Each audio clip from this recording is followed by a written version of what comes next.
BFM Business. Jusqu'à 12h30, Intégral Placement, l'émission 100% placement.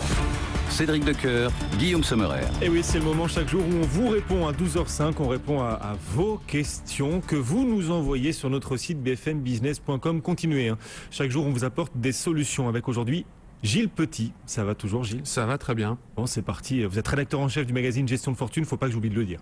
Oui, non, c'est important quand même. Ça va être utile. On parle de mon travail là. Voilà. Et on va répondre donc à nos téléspectateurs. Une première question de Jean qui nous écrit de Morillon en Savoie. C'est aussi important à préciser. Oui. Jean va prendre sa retraite plus tôt que prévu et il souhaite rembourser plus tôt que prévu aussi le crédit de sa résidence principale. Il vous demande s'il devra payer des indemnités de remboursement. Écoutez Jean, félicitations déjà, c'est une bonne nouvelle, vous prenez votre retraite, vous avez bien de la chance. Eh bien oui, malheureusement Jean, depuis 1999, vous êtes obligé de vous acquitter de ces indemnités-là. En fait, ce qui est prévu, ce que prévoit la loi, il y a 3 cas dans lesquels on n'est pas obligé justement de verser ces indemnités-là. La retraite n'en fait pas partie. Ça peut être le changement de lieu géographique pour l'activité donc salariée de la personne en question ou celle de son conjoint. Ça peut être aussi en fait un cas de chômage ou une fermeture d'usine ou des choses comme ça. Puis effectivement ça peut être aussi le décès qui peut arriver. Mais effectivement Jean, vous allez devoir vous acquitter de ces frais-là. Et c'est le coût à payer pour pouvoir partir à la retraite. Peut-être que ça va le dissuader de prendre sa retraite tout de suite. Après, il faut calculer le coût marginal, je sais pas. C'est à lui de voir, mais je pense que c'est le coût à payer pour pouvoir partir tranquillement à la retraite. Nathalie nous écrit depuis Strasbourg. Le compromis de vente qu'on lui propose de signer ne précise pas de date limite pour la durée maximale entre ce compromis et la signature définitive pour l'achat de son appartement. Est-ce que c'est normal et est-ce qu'il existe une durée maximale? Alors en fait, non, c'est pas normal. Généralement, ça doit figurer dans l'acte. Qu'est-ce qu'on peut dire? C'est l'usage veut que généralement, ça soit le temps prévu soit entre 2 et 4 mois. Voilà, sachant que cette période, voilà, c'est un usage. C'est généralement ce qu'on retrouve. Voilà, c'est pas gravé dans le marbre, mais c'est ce qu'on retrouve en règle générale, ce qui est déjà pas mal. 2 à 4 mois, sachant que cette période-là peut être renouvelable. Donc effectivement, pour cette téléspectatrice, ce qu'il faut faire, c'est déjà bien le mettre dans la promesse de vente, bien inscrire cette période-là. Et puis si jamais elle a des doutes ou des réserves, elle peut très bien prévoir de renouveler, de mettre ça sur le contrat en mettant période qui est renouvelable en une fois par an. On rappelle que ça a une utilité quand même cette période, ça permet de boucler son dossier bancaire. Absolument. Ça permet au notaire de préparer tous les papiers auprès des hypothèques, etc. Donc bon, c'est pas juste... Oui, c'est pour ça... C'est pas juste du temps pour poireauter. Non, justement, mais c'est pour ça que c'est très important de le faire figurer dans le contrat. Après, charge à elle de voir un petit peu quelle durée elle a envie de mettre. Elle est obligée de mettre aussi, ça dépend. Mais effectivement, non, c'est très important. Il faut que ça figure effectivement dans la promesse. Allez, une question de Pierre qui nous écrit de Rion dans l'Ardèche à propos d'assurance vie. Ouais. Les assureurs ont-ils le droit de bloquer les retraits des contrats d'assurance vie si le montant des rachats, lui, est élevé? Alors, pas du tout. Non, ils n'ont pas le droit. Les assureurs n'ont pas tous les droits et ils n'ont pas ce droit-là surtout. Donc, non, absolument pas.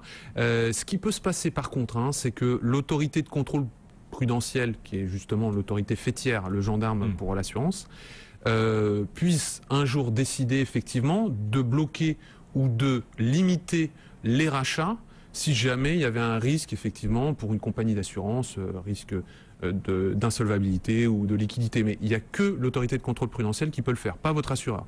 Donc, si jamais vous aviez un assureur un petit peu complaisant, sachez qu'il n'a pas le droit de le faire. Voilà. Et qu'est-ce qu'on fait dans ce cas-là?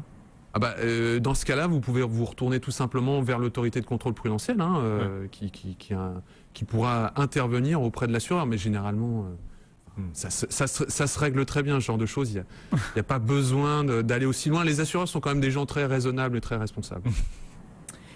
Question qui nous vient du Touquet, c'est Jean-Claude qui nous écrit. Son banquier lui propose un fonds monétaire éligible au PEA pour faire patienter ses liquidités. Ouais. Et il pensait que le PEA était réservé, comme son nom l'indique, aux actions. Eh bien, vous avez raison. J'ai envie de vous dire, vous avez raison. Effectivement, c'est réservé aux actions. Alors, comment c'est possible ?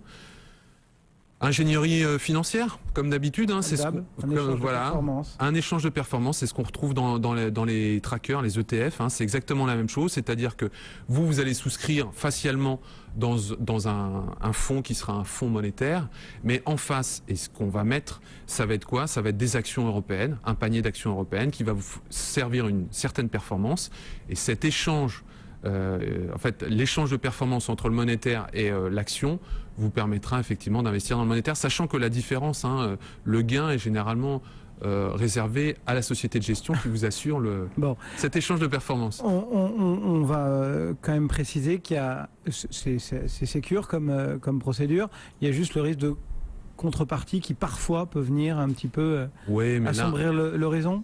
Non, même pas, parce qu'on parle de produits qui sont quand même très liquides.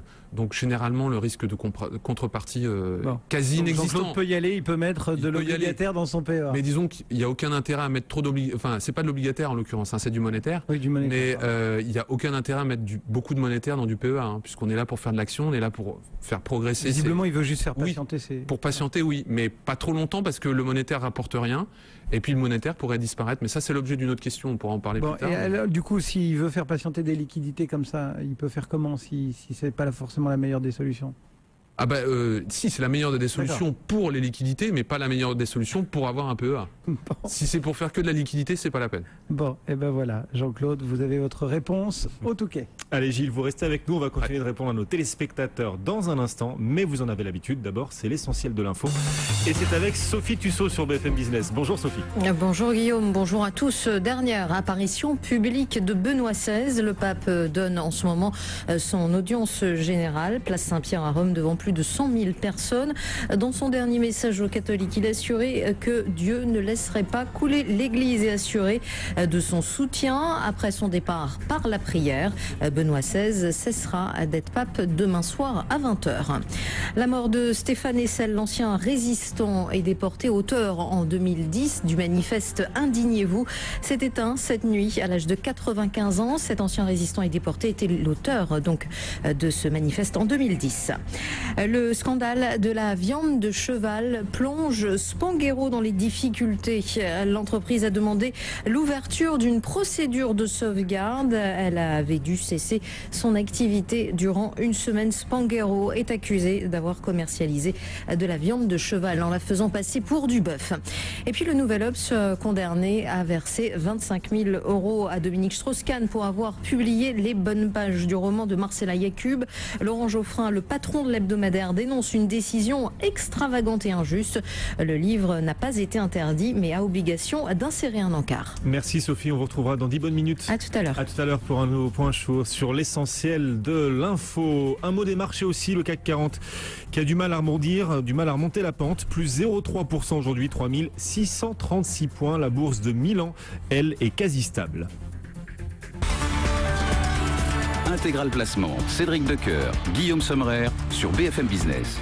Et on continue à répondre à toutes vos questions. On vous rappelle que vous pouvez nous écrire par mail, intégralplacement@bfmbusiness.fr, en vous connectant également sur notre site internet bfmbusiness.com cette fois-ci, ou bien également en nous suivant sur les réseaux sociaux @intplacement avec un S à la fin.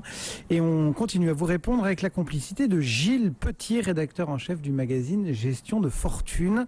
Question qui s'intéresse à l'intéressement.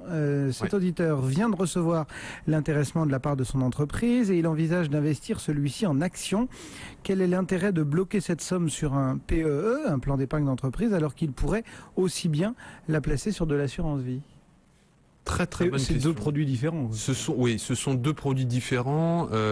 Les optiques sont pas forcément les mêmes, mais le premier intérêt est fiscal. C'est-à-dire que cet intéressement va être versé dans l'enveloppe du plan d'épargne salariale.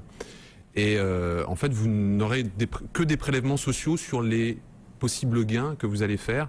Donc il n'y a pas d'imposition sur le revenu, il n'y a pas de choses comme ça. C'est pas de l'argent que vous sortez, vous serez obligé de déclarer par la suite. Donc ça, c'est le premier intérêt. Oui, alors que si on choisit de percevoir son intéressement, si vous percevez votre intéressement, il rentre dans son revenu. Il faudra le déclarer. Donc ça va être un petit peu plus compliqué. Puis suivant le montant de cet intéressement, c'est pas forcément très intéressant de le percevoir. Il vaut mieux le faire fructifier durant, par exemple, 5 ans.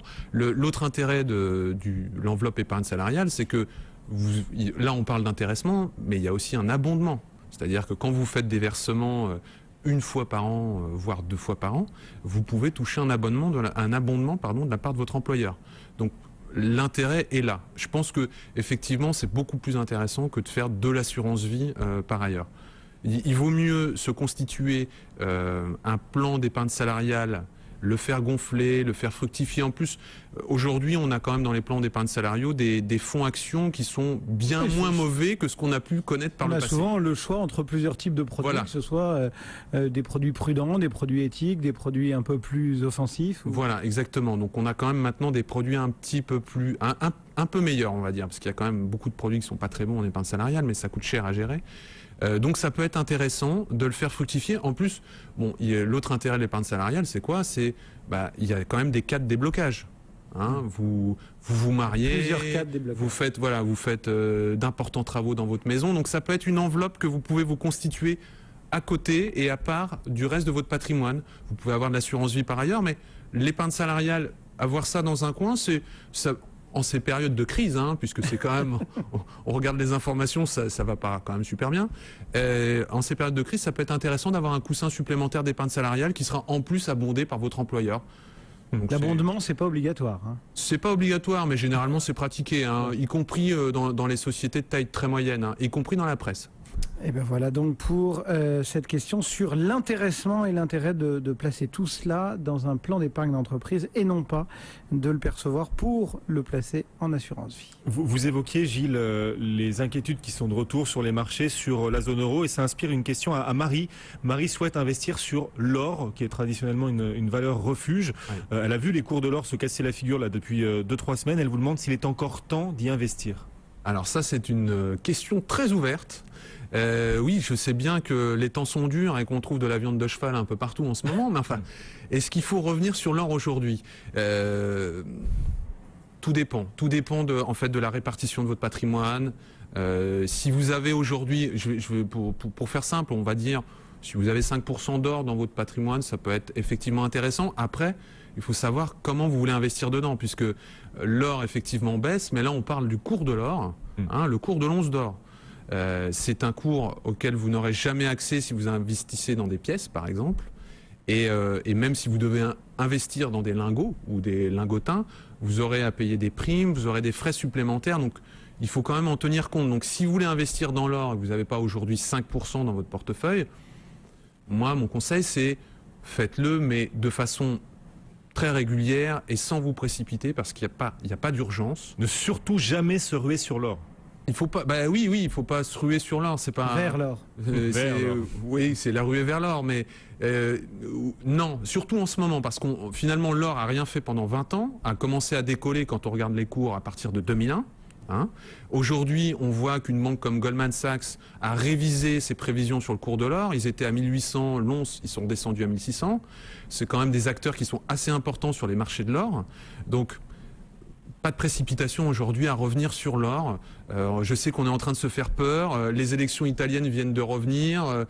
Tout le monde découvre que ça va mal en Italie, mais ça allait mal avant aussi. Donc, pas de précipitation et choisissez bien surtout votre support d'investissement. Parce que si vraiment vous voulez jouer le cours de l'or, faites du tracker physique, c'est-à-dire un tracker qui sera adossé sur de l'or physique et qui détiendra vraiment de l'or physique si vous voulez faire du cours de l'or. Ensuite, si vous rentrez dans tout ce qui est monnaie, pièces, ça sera un peu plus compliqué et ça sera plus cher. Attention aux frais. Le bon moment aussi.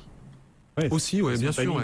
Non, mais après, il faut vraiment regarder, effectivement, parce que en fonction de l'évolution des marchés, votre portefeuille se déforme forcément. Donc vous pouvez peut-être avoir énormément d'obligations aujourd'hui dans votre portefeuille. Ça peut être bien de mettre de l'or. Et on précise à Marie qu'après les points bas de la semaine dernière sur les cours de l'or, on est remonté un petit peu. L'once actuellement vaut $1607. Ça a été la semaine de l'or. Oui, c'était la semaine de l'or. Oui, mais c'est tous les jours, c'est toutes les semaines la semaine de l'or, si j'ai bien compris, non? Oui, c'est toutes les semaines la semaine de l'or.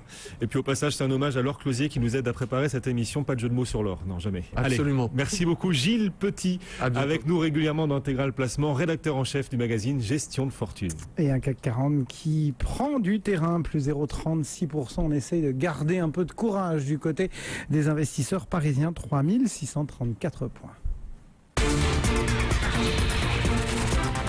BFM Business, numéro 1 sur l'économie.